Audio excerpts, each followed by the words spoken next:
अभी हम लीगल तरीके से चलेंगे, अभी हम बोल के नहीं, अब हम कानून का सहारा लेके चलेंगे। जो अध्यक्ष जी ने बोला है अगर प्रूफ होता है तो मैं फांसी पे लटक जाऊंगा, तो उम्मीद करते हैं कि ये भी जल्द होगा।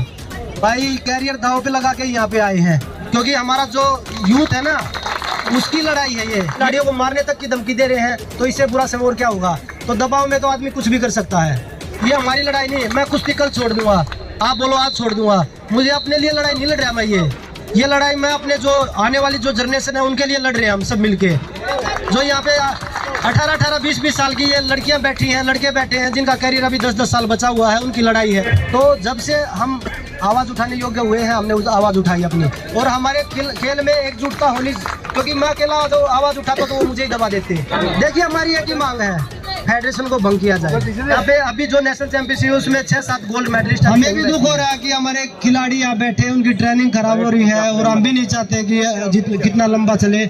हमने अपनी मांगे, जो हमारी मांग है वो सरकार को बोल दी है, और उन्होंने आश्वासन दिया कि जल्द ही उनको पूरी करेंगे। अगर हमारी मांगे पूरी हो जाएंगी तो हम आराम से उठ के यहाँ से चले जाएंगे। और आप लोगों को बता दूं, ना तो इसमें कोई राजनीति है, ना हम किसी राजनेता आदमी को यहाँ पे बुलाना चाहते हैं, ना कोई भी आएगा। हाथ जोड़ के रिक्वेस्ट है वो हमारे ऊपर स्टेज पे ना आए, क्योंकि ये लड़ाई हम खिलाड़ियों की है। और लड़ाई गवर्नमेंट से या सेंट्रल गवर्नमेंट से, राज्य गवर्नमेंट से, किसी से नहीं है। हमारी लड़ाई सिर्फ फेडरेशन से है। जो अन्याय खिलाड़ियों के ऊपर हो रहा है वो हम सहन नहीं करेंगे। हमारे खिलाड़ियों ने जो आवाज़ उठाई है हम उसको ऐसे ही उठाते रहेंगे अगर कुछ गलत होगा तो। और आप सभी का फिर से धन्यवाद कि आप लोग हमारे बीच में आए जब हमारी मांगे, क्योंकि हम भी नहीं चाहते प्रदर्शन, हम भी अपनी ट्रेनिंग करना चाहते हैं, क्योंकि खिलाड़ियों के लिए बहुत ज़रूरी साल है, ये इम्पोर्टेंट है। क्योंकि ओलंपिक क्वालीफाई भी है, एशियन गेम्स भी है, तो 2 बड़े टूर्नामेंट एक ही साल में है। तो आज जो यहाँ पे बैठे हैं, जो इंडिया के टॉप खिलाड़ी बैठे हैं, तो मुझे नहीं लगता कि भाई इतना समय लगना चाहिए। हमें भी उम्मीद है गवर्नमेंट से, क्योंकि प्रधानमंत्री जी ने हमेशा खिलाड़ियों का मान रखा है, सम्मानित किया है, खिलाड़ियों का साथ दिया है। तो हम प्रधानमंत्री जी से, गृह मंत्री जी से और खेल मंत्री जी से यही निवेदन करेंगे आपके माध्यम से कि जल्दी से जल्दी हमारी जो मांगे हैं उनको सुना जाए। और फिर से एक बार बताऊंगा, कोई राजनीति प्लीज़, चाहे कोई भी हमसे बुरा माने, हम देश के लिए लड़ रहे हैं तो हम अपने हक के लिए भी लड़ सकते हैं, ऐसी चीज़ नहीं है। तो हम अपनी लड़ाई खुद लड़ेंगे। तो प्लीज़ इसमें कोई राजनीति, आप न्यूज़ वालों से भी मैं निवेदन करूंगा कि कोई भी, क्योंकि रेसलिंग फेडरेशन के अध्यक्ष जी ने इसको राजनीति मोड़ दे दिया है। कभी वो जात पात पे लेके जा रहे हैं, कभी वो इसमें पॉलिटिक्स घुसा रहे हैं कि भाई कांग्रेस वाले करवा रहे हैं, बीजेपी वाले करवा रहे हैं, आम आदमी वाले करवा रहे हैं। हमारे साथ सिर्फ खिलाड़ी हैं, हमारे साथ कोई राजनेता नहीं है, नहीं हम किसी को घुसने दे रहे हैं यहाँ पे। और कोई भी पार्टी का आदमी हमें सपोर्ट नहीं कर रहा, सिर्फ खिलाड़ी बैठे हैं और लास्ट तक खिलाड़ी ही रहेंगे इसमें। धन्यवाद।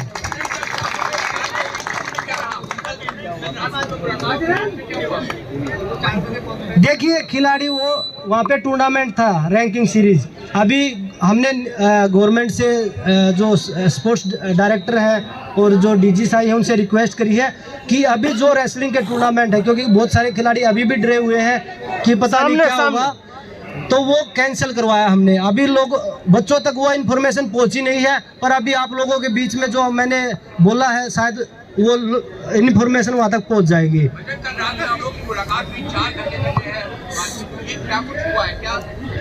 देखिए हमने अपनी मांगे रखी, अगर मांगे पूरी हो जाएंगी तो हम उठ के चले जाएंगे। हमारा कोई मतलब इसमें सामने हम राजनीति नहीं कर रहे और ना ही भाई साहब।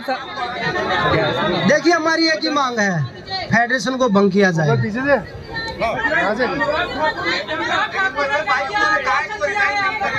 देखिए वो तो जब अभी हम जरूरत पड़ेगी तो हम लीगली चलेंगे, अब बोल के नहीं, अब कानून की तरफ से चलेंगे हम। उन्होंने आश्वासन दिया कि आपके साथ न्याय होगा। जब जितना जल्दी होगा उतना जल्दी हम यहाँ से चले जाएंगे, क्योंकि देखिए नाम के लिए जो टीवी पे आना चाहते हैं, राजनीति चमकाना चाहते हैं, यहाँ पे खिलाड़ी बैठे हैं। आप लोग हमेशा उनको दिखाते हैं जब वो देश के लिए मेडल जीतते हैं। या नाम की लड़ाई नहीं है, या कुश्ती की लड़ाई है।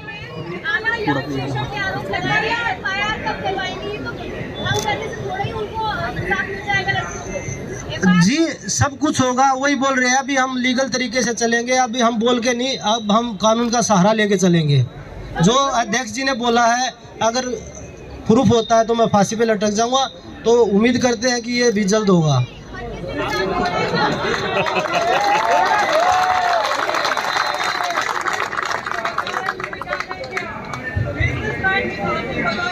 मैंने आपको क्लियर कर दिया, ना कोई बिजनेसमैन है यहाँ पे, ना कोई पॉलिटिशियन है यहाँ पे, सिर्फ खिलाड़ी है। अब कोई भी आदमी उसको राजनीति तुल दे दे या जातिवाद का तुल दे दे, कोई भी कुछ बोल सकता है।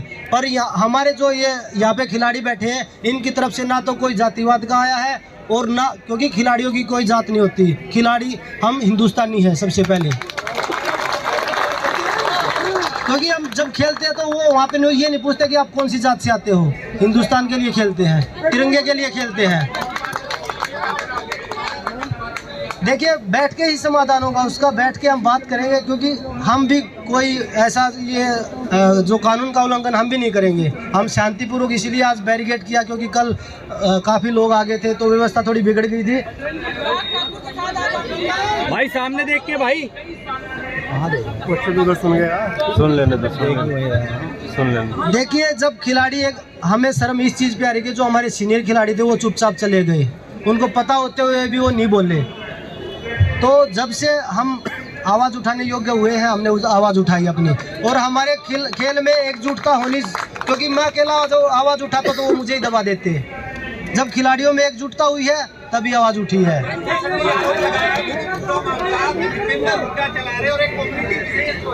भाई मैंने आपको बता दिया, राजनीति इसमें कोई भी नहीं है। आप हमारी फ़ोन की डिटेल निकलवा लीजिए, आप हमारे जो CID जांच करवा लीजिए। इसमें कोई पॉलिटिशियन नहीं है, कोई इसमें बिजनेसमैन नहीं है, और ना इसमें कोई जातिवाद है, और ना कोई किसी खिलाड़ी का स्वार्थ है। ये सभी खिलाड़ियों की लड़ाई है।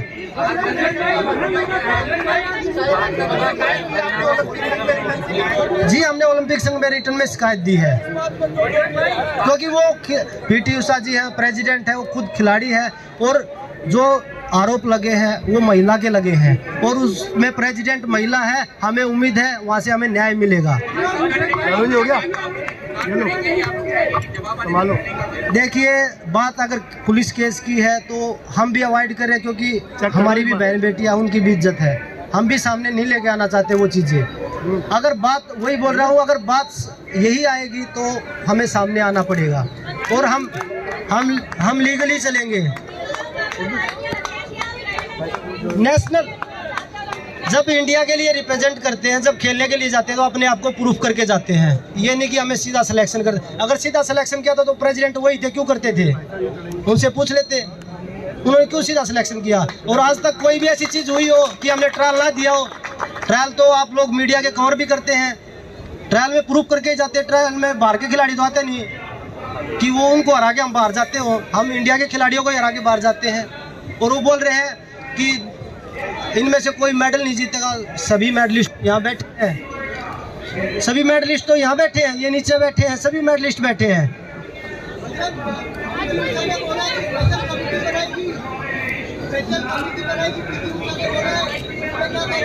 जी बिल्कुल, हम यही चाहते हैं कि स्पेशल कमेटी बनाई जाए खिलाड़ियों से, कि भाई खिलाड़ियों की उसमें राय हो कि कौन आपके साथ न्याय करवा सकता है। तो हम भी न्याय ही चाहते हैं इसमें।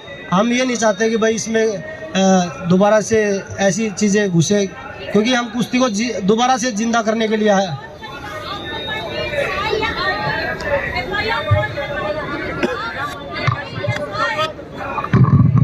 भाई पहलवान, हेलो भाई साहब, नीचे बैठ के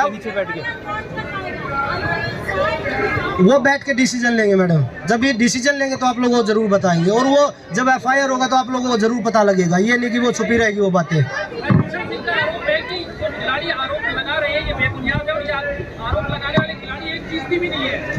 वो आप देख सकते हैं, जो आज इंडिया में जो करीम है वो यहाँ धरने पे बैठी है। रवि है, दीपक है, जो ओलंपिक मेडलिस्ट है 2020 में, मेरा रवि का मेडल आया था, 2016 में साक्षी मलिक का आया था। तो यहाँ पे सभी खिलाड़ी मेडलिस्ट, नेशनल के चैंपियन, वो बोल रहे थे कि नेशनल का कोई, यहाँ पे अभी जो नेशनल चैंपियनशिप है उसमें 6-7 गोल्ड मेडलिस्ट अभी यहीं बैठे हैं। वो मैंने बताया, हमने अपनी मांगे रखी हैं और वो जरूर हमें उम्मीद है कि वो पूरी। तो गड़बड़ है, ऐसे कर रहा है ना। अभी जब भी समय मिलेगा, जब भी हम आपस में डिस्कस कर रहे हैं, समय है। मंत्री जी ने हमें बोला कि आप कभी भी आओ बात करने के लिए, हम उसका समाधान निकाल रहे हैं। पर हम चाहते हैं हम एकजुट होके जो मांग है सभी, ये अकेले मेरा फैसला नहीं है, ये सभी खिलाड़ियों का फैसला है। हम तो ब्रिजभूषण जी का सामने इंतजार कर रहे हैं, कब वो सामने आए। वो तो भाग रहे हैं, तो हम उनका कोई इंतजार नहीं कर रहे। वो प्रेस कॉन्फ्रेंस करे, जो चीजें हमने बताई हैं और हम विद प्रूफ है जी। जब तक हमारी मांगे नहीं होगी तो हम यहीं बैठे रहेंगे। भाई कैरियर दांव पे लगा के यहाँ पे आए हैं, क्योंकि हमारा जो यूथ है ना, उसकी लड़ाई है ये हमारी लड़ाई नहीं है। मैं कुश्ती कल छोड़ दूंगा, आप बोलो आज छोड़ दूंगा, मुझे अपने लिए लड़ाई नहीं लड़ रहा मैं। ये लड़ाई मैं अपने जो आने वाली जो जनरेशन है उनके लिए लड़ रहे हैं हम सब मिलके। जो यहाँ पे 18-18, 20-20 साल की ये लड़कियां बैठी हैं, लड़के बैठे हैं, जिनका करियर अभी 10-10 साल बचा हुआ है, उनकी लड़ाई है। जो जूनियर खिलाड़ी आ रहे हैं उनकी लड़ाई है ये।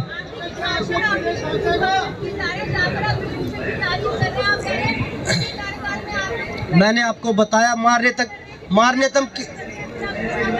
मैडम मारने तक की धमकी देते थे। जब मैं बोल रहा हूँ अगर खिलाड़ी पहले एकजुट हो जाते तो कोई नहीं बोलता। हमारे पास फेडरेशन के स्क्रीन शॉट है, जिन्होंने फोर्स किया कि आप ये ट्वीट करिए, आप फेडरेशन के बारे में ये बोलिए, आप नेताजी के बारे में ये बोलिए। तो वही चीज़ बोल रहे हैं। जब खिलाड़ियों को मारने तक की धमकी दे रहे हैं तो इससे बुरा समय और क्या होगा। तो दबाव में तो आदमी कुछ भी कर सकता है। दिव्या काकरे ने ट्वीट किया था, फिर डिलीट क्यों कर दिया, उनसे पूछिए आप। हम यहाँ किसी को फोन करके नहीं बुला रहे, खुद अपने आप आ रहे हैं लोग। और हम भी नहीं चाहते यहाँ पे और ज्यादा खिलाड़ी आए।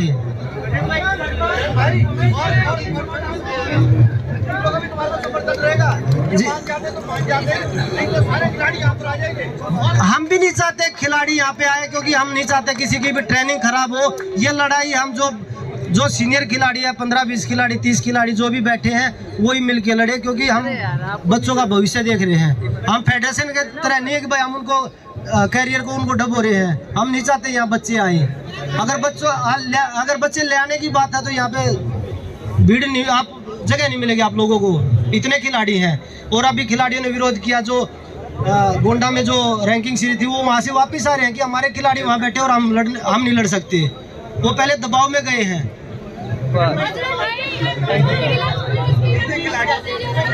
शिकायत तो बहुत सारी है भाई, और आप सभी का देखिए सभी है, और जो भी चीजें निकलेंगी बाहर आप लोगों को जरूर शेयर करेंगे। आप सभी का फिर से धन्यवाद यहाँ आने के लिए। जय हिंद, जय भारत।